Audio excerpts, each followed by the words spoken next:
Hey yo, make sure y'all check that part 1 to my life story, Kids with Guns, on YouTube now. Shout out to bro Dead Arm Duran, you heard. Shout out to the whole BX, the whole NYC, man. If you new to the channel, make sure you subscribe, hit that bell so you don't miss no new episodes that I drop.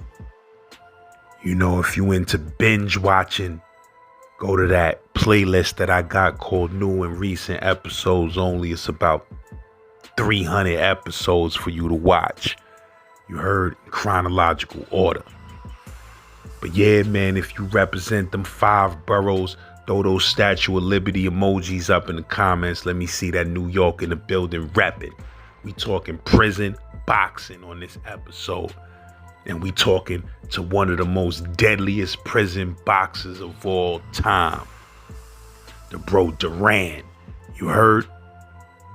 And this is his story about how he became one of the greatest prison boxers. This is the beginning of his story on how he became one of the greatest prison boxers in New York State history. You heard? So yeah, man, Z-Man, Suicide Polo with the Ski Man. Comment gang, tear this up. You know what I need y'all to do. Slim Blunt gang, let me know you in the building. I'm the new king. That ring, all this belongs to me. I'm the master, the Grandmaster of boxing in New York State Prison. It's nobody better than me, including Boxing Shaw. Talking about Boxing Shaw from Rochester. With all due respect, great boxer. I ain't got no disrespect for Shaw. I'm not going to say nothing bad about him at all. I'm going to let the dead rest in peace. So Shaw caught him by surprise. I guess he thought, I was shorter than him, Spanish dude. You understand? They ain't not used to Spanish dude being slick. They might used to do trying to be like Rocky and shit. I ain't no Rocky, but I'm more like Sugar Ray Leonard. You understand me? I'm more like shit. My style of fighting, I was not in. I was hit and don't get hit. So it was different. I was making a miss. Blocking everything. 52 and all that.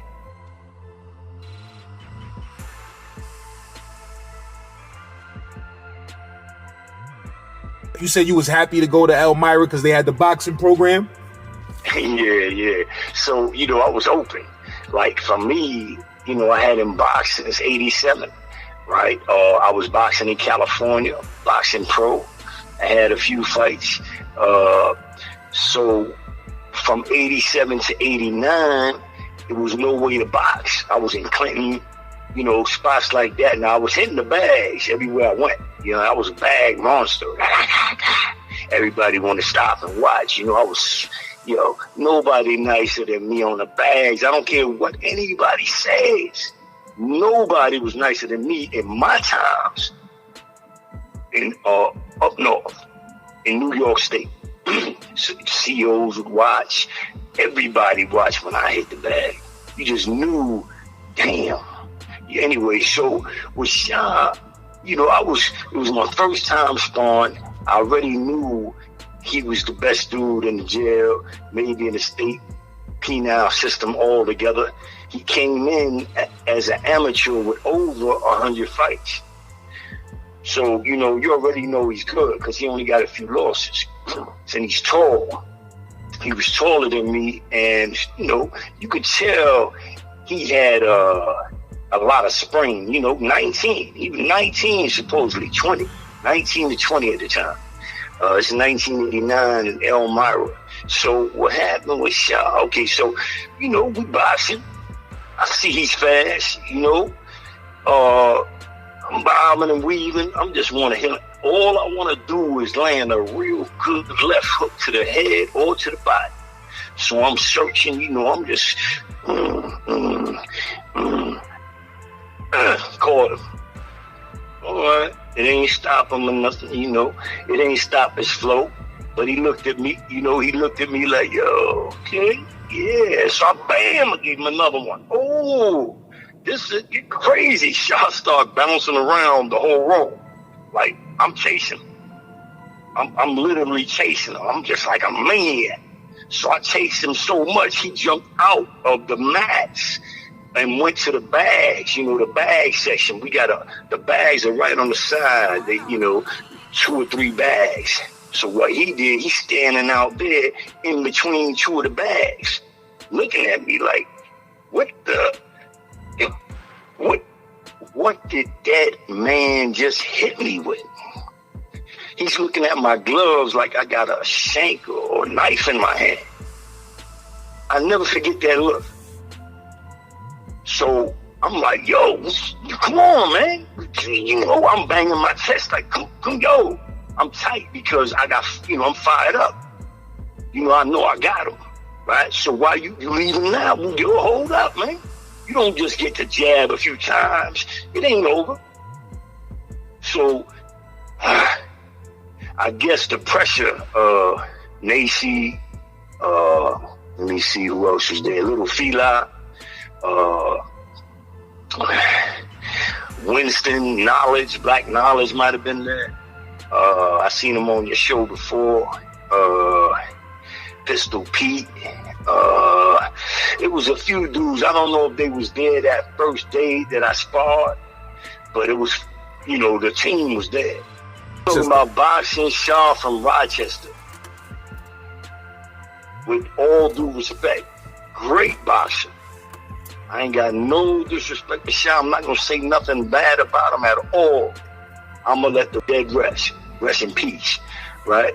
But what I want to say is about that day, the first time we sparred, which is the first day. That's the day that counts. That's the day you're both saying, let's see who's bad. Who's better. That's the first. Anybody know boxing, right? You're going to want to be the boss or you're going to want to be the student, right? It's either or, right? Me and you, we already got the rep. I don't got no rep, really. They don't know about me. I'm just knocking dudes out, outside in the yard and things like that. So, they might have heard about that, but I don't think really, because I was new in Elmira at the time. You understand? Mm. So I was like they didn't know I was a terror in that ring. They didn't know that until I got there that day. So I caught him by surprise. I guess he thought, I was shorter than him, Spanish dude. You understand? They ain't like used to Spanish dude being slick. They might used to do trying to be like Rocky and shit. I ain't no Rocky, but I'm more like Sugar Ray Leonard.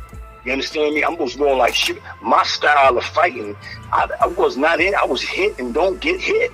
So it was different. I was making a miss. Blocking everything. 52 and all that. Because, it's still prison. You understand me? I'm not going to miss boxing regular. We going to, now we start boxing regular after that. But that first day was about, yo, check this out. I'm the new king.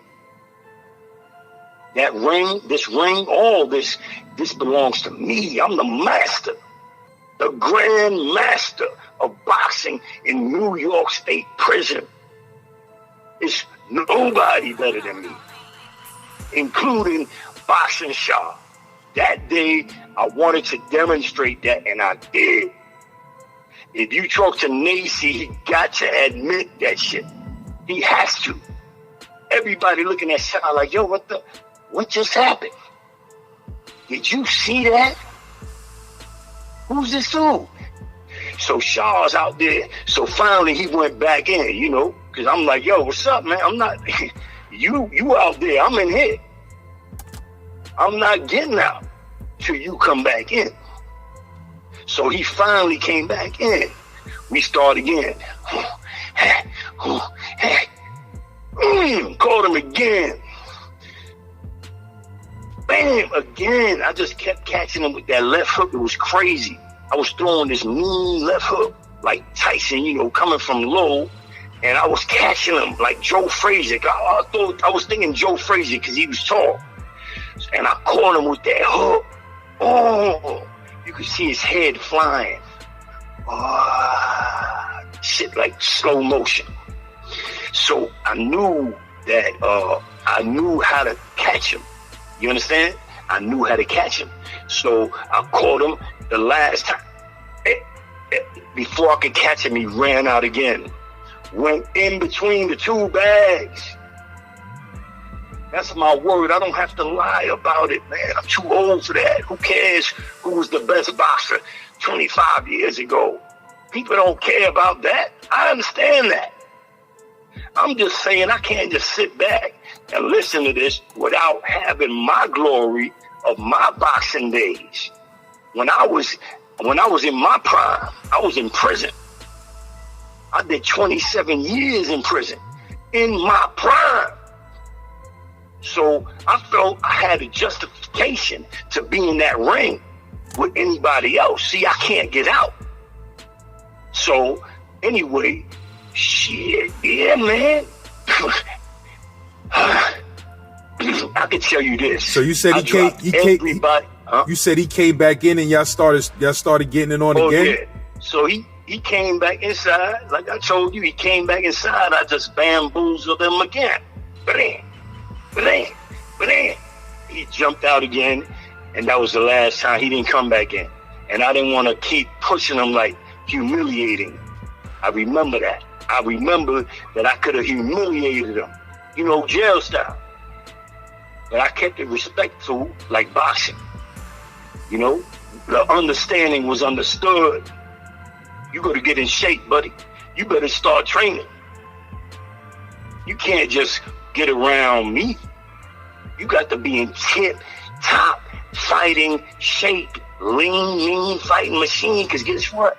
I'm a beast, in shape or out of shape.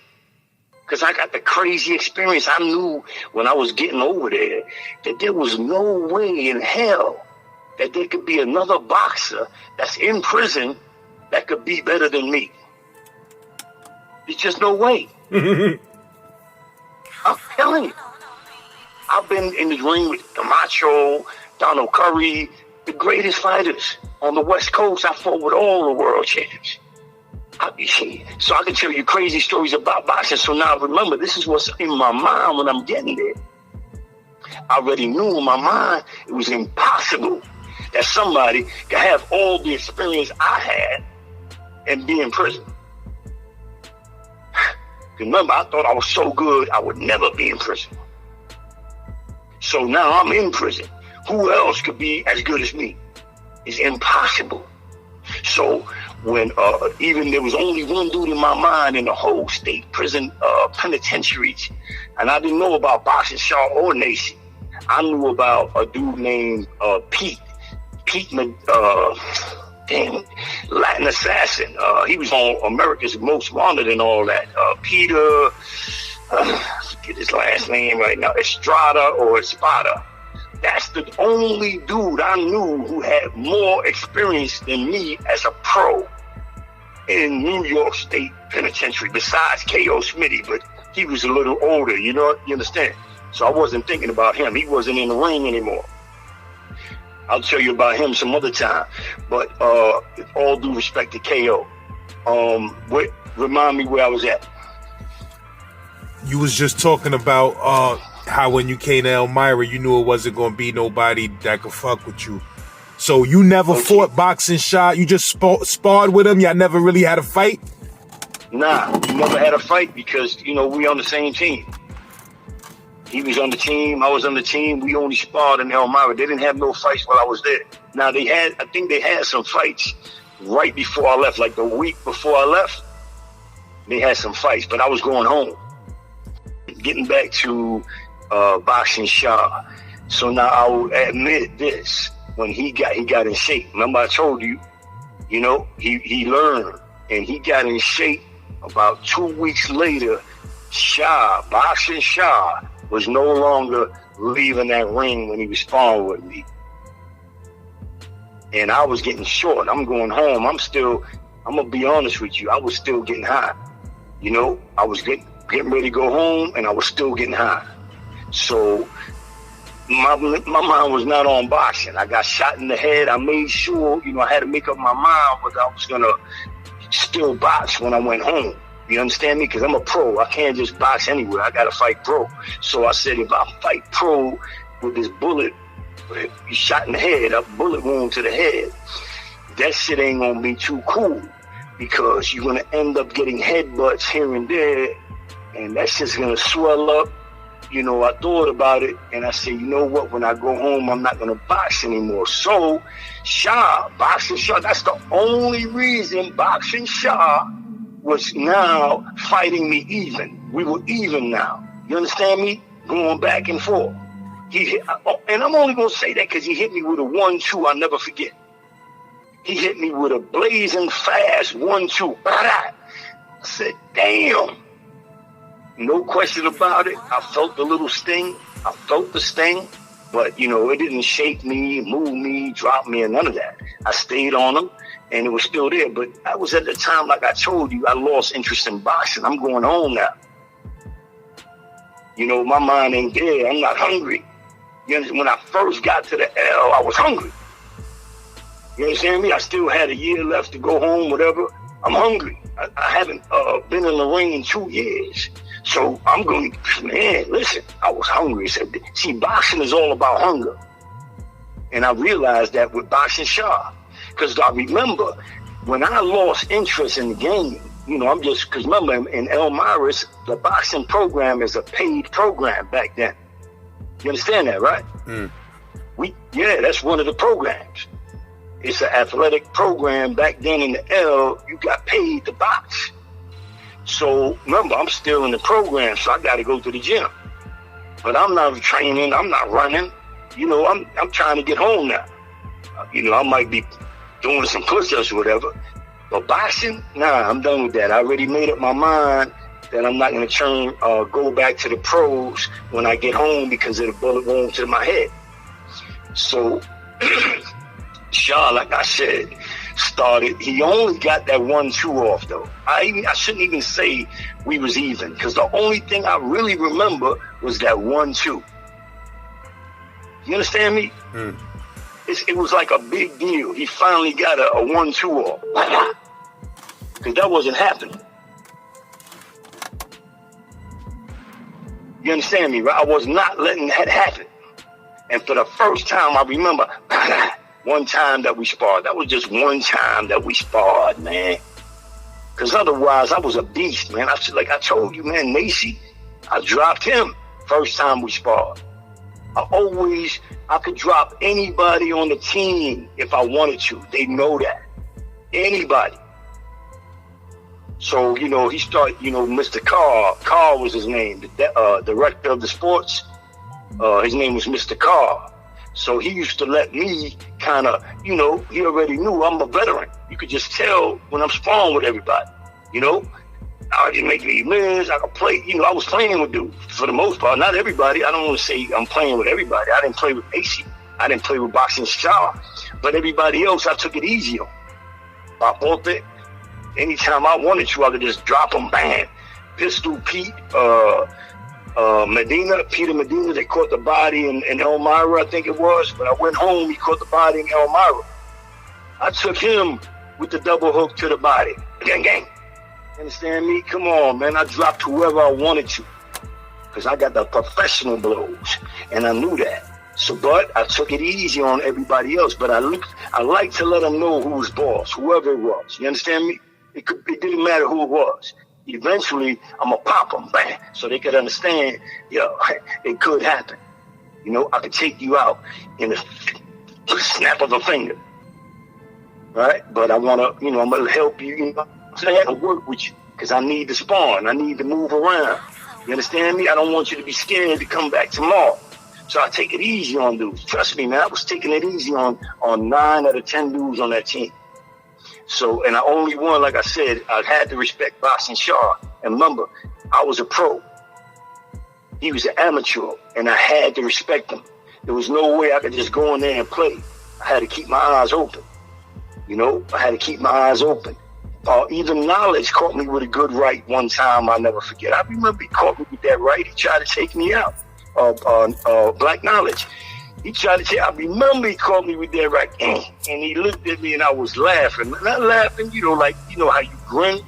like show the teeth, the mouthpiece. I used to like to do that to let dudes know I love it. Good, try it again. Good. And dudes, I'm not going to say knowledge was shook. I don't want to say that. But, I could tell by the look in his eye, he was saying, damn. And he was like 3 weight classes higher than me. Two weight classes higher at least. He's a big boy, Mileage was big, brother. So, but, listen, when you've been hit by Alex Ramos, Hector Camacho, Donald Curry, James the Heat Kinchin, everybody.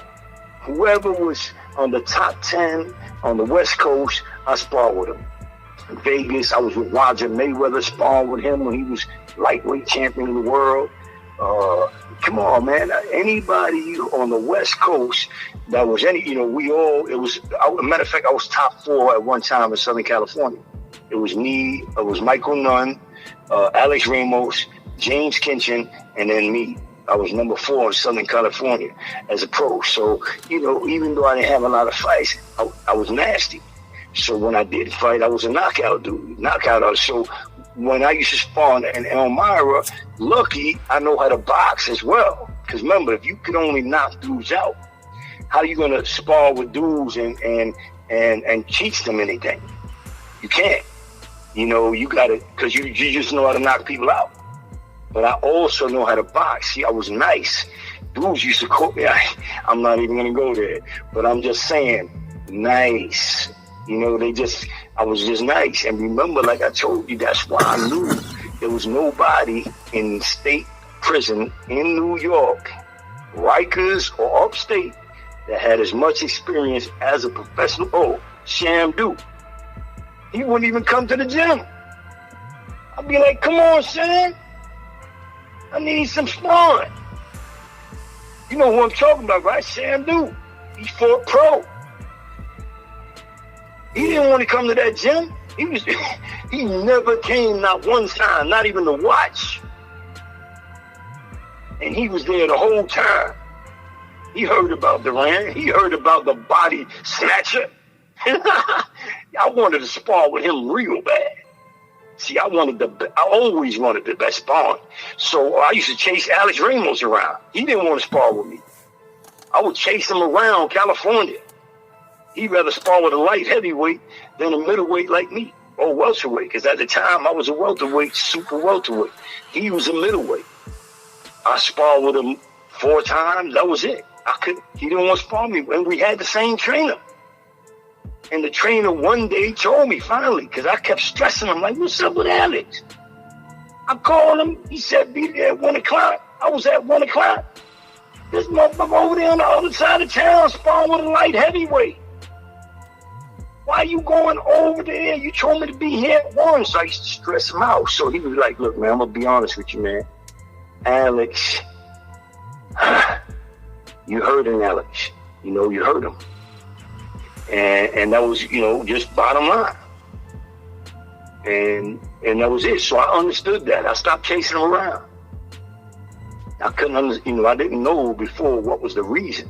So, but I had a lot of troubles like that. Hector Camacho, same thing with him. I had to leave that camp. Because why? Because I hurt him.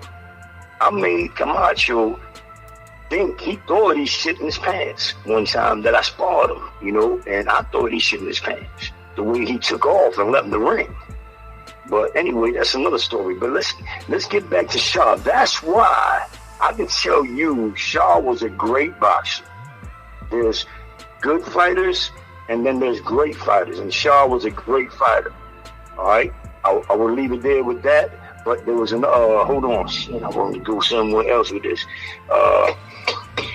So, just to be clear with Nacy, after I dropped him the first time we sparred, and he'll tell you, because I used to like that about Nacy. You would hear that he would tell people, there's only one dude in the state that ever dropped me. And he would tell dudes, Duran. And I like that. He kept it funky, man. He's a real brother. I love Nacy. I seen him somewhere, I can't remember, out here in the streets. Some kind of festival, whatever it was. But yeah, we didn't hook up. But there was coming back down with like dudes like Dead Arm Road, Princey Black. You know what they scared of? It's very simple. I'm not offering them to fight in the ring or nothing like that. Them dudes are scared. I know that for a fact. Princey Black, Dead Arm, they were scary. They scared the hell out of everybody else. But they had a few dudes they was real scared of, trust me. But rest in peace, because he ain't never did nothing wrong to me. So getting back to that boxing thing with Boxing Shah, again, now nobody else could mess with him. I'll be straight with you. Nobody else that I know of in New York State boxing, penitentiary, state, Rikers, whatever, nobody else could mess with Shah. He was just so nice. I mean, he had everything. He was like a tall Sugar Ray Leonard. Sweet, real nice. I'm talking, perfection. He really had all the talent that it takes to be a world champion or a top 10 contender. That is a fact. I'm not going to gas him up for nothing. And that's the only reason why, like I told you, when I stopped training and I took my mind off of boxing, remember, I'm chasing something else now. I'm chasing the bag. And I'm still going to the gym because that's my program. If I wasn't programming, like, I probably wouldn't be going to the gym. So that's the only time I remember he caught me with a real sweet 1-2 right down the middle. And, I just ate it. Dang. Caught me right on the chin. Looked at me like, yo. And I looked at him like, I gave him my little grin that I always give a dude to let him know, yeah, that was all right. But, now you're going to feel mine. Now it's my turn. I love that. When they hit me with their hardest, another dude was there, Hassan, Muslim brother. He hit me with his hardest twice. And, like I told you, I took my mind off the game. I'm ready to go home. But I used to still like to spar. So I took, man, he hit me with a straight right, and he was bigger than me. He might have been a weight class or two heavier than me. So he thought he had me. He called me with that 1-2. Bye-bye. I gave him a little grin, showing my teeth like, the mouthpiece really is what you're going to see. But I'm smiling wide so he could see, that's nothing. And I took it, and what I do right after that, because I just didn't like the way he did it twice. One time, I could understand. But now he wanted to try it again. Bang! And he caught me again. I was surprised. He was pretty fast. Like I told you, I guess I was stunned from the first 1-2. You understand me? For me to get hit for it with another straight up 1-2, I must have been stunned from the first one. Anyway, after that second one, that shit woke me up. The second one woke me up. So when that woke me up, I was like, oh, I see what's going on here. I was playing with you. But you you want to score some points on the champ. So I said, okay, what do? My famous, you know what? I didn't even do the left hook to the body on him. I hit him with the straight right. This time he tried to throw that right again. I already knew that's all he was going to try to do, because he caught me twice with it. Once or twice. I don't know, once or twice. It's hard to believe it was twice. But he tried to do it again. I seen it coming. I rolled, Floyd Mayweather style. Slipped it. Came back with my own right. Boom! Oh, it was over. Hassan was down, wobbling when he was waking up and all that. So I just was one of them dudes that, I just had the total control of the boxing team. You understand me? I was the man. Even though Boxing Shaw was there before me. When I got there, I was the one Mr. Carr would ask for advice from. He wanted to he was picking my brain all the time. Asking me to work with somebody, what should we do with this guy? He basically had me at the one point, it almost like I started training people. So, but I'm just letting you know, man, that's the only reason why I had to talk about boxing Sean, man, because it's hard, man, when you're a fighter, you know, and that's all you got. You understand me? That's all I had. Nothing else. I wasn't getting money from home. I was arguing over $50 to get $50 in my account. So the only thing I had was my name, my fight reputation. I was undefeated in the streets since I was 15. Prison, wherever. So this is boxing. This is even more to my advantage. So when I got in there, it was, you know, I was home. Even though it wasn't a ring, we had, you know, it was sparring. You understand me? Sparring was taking place every day. So I was able to, how do you say, dominate the boxing ring like I always do. Now if you want to hear about Lacey, you want to hear about it another time, or you want to hear about it right now? Because I guess I'm on a roll.